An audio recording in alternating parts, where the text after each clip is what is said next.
Bet you didn't know, but you can do this too in Access.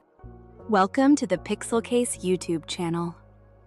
Today, we'll explore whether it's possible to use VBA in Microsoft Access to display a single text string in multiple colors.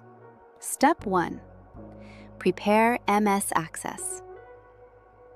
Open Microsoft Access. Click Create, Blank Database, and create a new database. Go to File, Options, Trust Center Settings. In the message bar section, choose Never Show Information about Blocked Content. Above Macro Settings, select Enable All Macros. Close and reopen the database to apply the changes.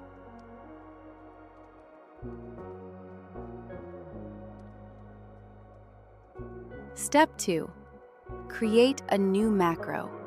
Type Maximize Window, name it Macro 1, and save your changes.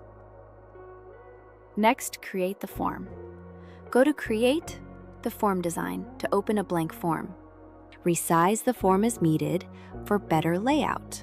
For example, go to the Format tab and adjust the below setting. Add a text box control to the form and enter your message.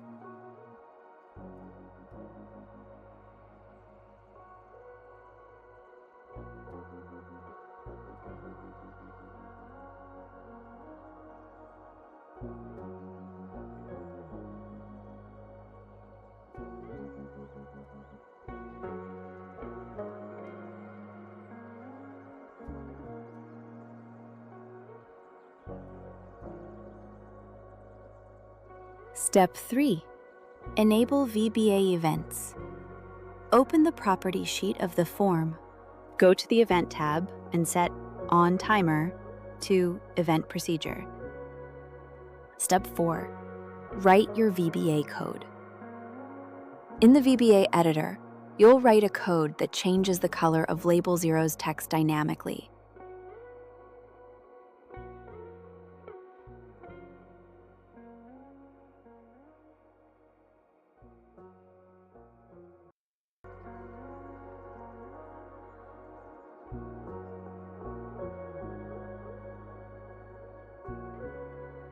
Result: you now have an MS Access form where text inside a text box changes colors automatically using VBA code. If you'd like to learn more techniques like this, don't forget to subscribe to the Pixel Case YouTube channel